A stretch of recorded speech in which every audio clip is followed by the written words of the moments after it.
Hey everyone, my name is Laurel. I'm the founder and owner of the Chili Cabin in Ithaca, New York. Welcome and thanks for joining me for the premiere episode of Cooking with the Chili Cabin. This will be a hopefully weekly segment where I will feature a recipe that I find to be intriguing. Now, generally speaking, this will be a recipe featuring chilies of some sort, since chilies are one of my passions and what the Chili Cabin is all about. But some of the recipes will be just for fun as well, and some of them may even be menu items that I'm going to have on the food truck once I get that up and running. Now for this first episode, I'm going to be preparing a recipe from this really interesting book that my mom got me for Christmas. My mom has been so supportive throughout this whole process and encouraging about me starting my own business and doing my own thing. And one of the, I think, sweetest things and most supportive things that she's done for me so far is she dug out this book from 1974. That is a cookbook from New Mexico. It's called The Great Green Chili Cooking Classic, and it is from Albuquerque, New Mexico. Both of my parents actually lived in New Mexico for a long time before I was born, and my dad several years ago moved back to Albuquerque. When my mom sent me this book, I was pretty excited. All right, that is enough intro. Now on to the recipe. Today, we will be making something called gay divorcee dip. Now, my wife and I decided that this would be a good first recipe for me to try in this book, simply because of the irony of the name. And I just thought it would be really fun to make this recipe. Plus, it actually looks really, really good. Now, this recipe does call for bacon tidbits, which I'm guessing are those bright red, plasticky looking things that you'd find next to a cheap salad bar, or probably in any restaurant on your salad in the 70s. But the first thing I'm going to do is render down some real bacon. Now, what you want to do is just set your oven to 400 degrees and cook that bacon for 20 minutes on a cookie sheet. Other ingredients we're going to need today are a cup of sour cream, a cup of Philadelphia cream cheese, a 1/4 teaspoon of black garlic salt. We're going to add a little bit of pizzazz with the black garlic. Instead of a can of chilies, we're going to use 4 serrano chilies and 1 jalapeno. Next, we're going to dice up these chilies using an 8-inch chef knife. Now, the large size of this blade is going to allow you to quickly and effectively dice up all of these chilies. First, we're going to do the serranos, and then we'll go ahead and do the jalapeno. So first, you just want to cut off all the tops. Obviously, you don't want those stems in there. So I'm just going to go ahead and do 2 at a time. Now, the next thing you want to do is you want to get those seeds out. I have seen people keep the seeds in. Some people like the seeds, but the seeds are where the absolute heat is at.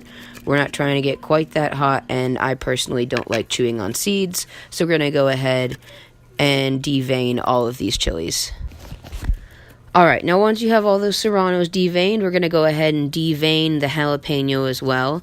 We're just going to get everything deveined now, and then we'll just dice everything all at once.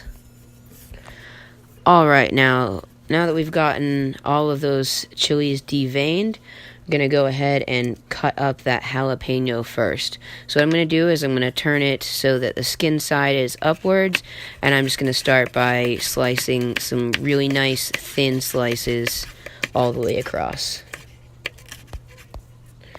Now, of course, always make sure to move your fingers as you cut so that you don't end up accidentally cutting your fingers. And I always like to wear gloves when I'm cutting hot peppers because the pieces can get under your nails, and it really that capsaicin really soaks into your skin, and it does not feel good. Let me tell you, even washing your hands with soap and water, you're cutting hot peppers for even just a few minutes, that sting can be there for days. I like to cut in as small segments as possible, but you can make them larger if you want. It's all up to you and whether you want it to be more rustic or more of one consistency overall. And now that we've finished cutting the jalapenos, we're going to go ahead and repeat the process exactly with the serranos. Now, since these are smaller, I'm going to go ahead and just do 4 at a time to make things go a bit quicker. Cutting one thing at a time really is not efficient, and the more you cook, the more you will learn that. Alright, great. Now we have all of the chilies diced. So while the bacon finishes cooking, we're going to go ahead and mix together the cream cheese and the sour cream so that once the bacon is ready, we can go ahead and just add everything else in. So right now I'm just getting 1 cup, again, 1 cup of sour cream. And then I'm going to go ahead and add that 1 cup of Philadelphia cream cheese to there as well. Now I'm just going to mix them both together. I am now realizing I should have softened the cream cheese a bit more before mixing this. Guys, you're going to want to get that cream cheese really soft so that it's easy to mix with that sour cream. It doesn't give you too hard of a time like it did with me just now. Alright, now I got that cream cheese softened up, so I'm going to mix these two together until it is one smooth consistency. Okay, guys, the bacon is done. Now we're going to go ahead and just chop that up into some nice small tidbits. Now we'll make some nice, decently sized bacon bits. Not too big, not too small. We don't want it to be too crummy. That'll give, I feel like, a weird consistency to the dip. So just some nice sized bacon bits. Okay, so I'm just going to line all the strips up and just start cutting in some nice small pieces. I'd say make each one about 1/4 to 1/2 inch thick, and you'll be good to go. So once we get all the way across, we're going to go ahead and just cut down some of those strips so that some of those larger pieces aren't quite so thick. And I've decided not to use all of the bacon that I cooked, just so my wife and I can, 1, have a little snack, and 2, not be inundated by bacon in this dip. This is already almost 1/2 cup of bacon. The recipe only calls for 1/4 cup of the tidbits, so I think that this almost 1/2 cup should be more than enough. Now, really, the last thing to do is just add everything into that cream cheese and sour cream mix. So we're going to add first those chilies, the jalapenos, and the serranos. Now we're going to add our bacon bits. Like I said, we have almost 1/2 cup of bacon here. It does only call for 1/4 cup, so, you know, I really love bacon, so does my wife. So you can go ahead and adjust as you see fit. Also, if you don't want that to be quite so hot, you don't have to use jalapenos. You could use any kind of chili, really. I would recommend, if you wanted something a bit milder, to use poblanos. They still have a great flavor, but they're not going to give you so much heat like the jalapeno or the serrano, which is even hotter than the jalapeno. Now we're going to add our black garlic salt. It calls for 1/4 teaspoon.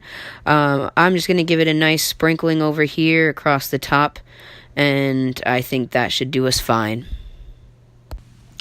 And there you go, guys. We have our gay divorcee dip.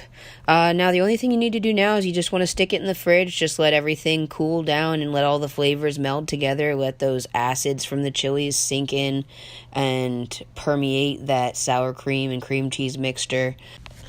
I'm sure as little as 2 hours would be fine if you wanted to prepare this on short notice, but I'm going to go ahead and just refrigerate this overnight to really let all those flavors sink in. And then tomorrow I'm going to put it on an Asiago cheese bagel that I bought this morning at the grocery store. And that's it for this week's episode of Cooking with the Chili Cabin.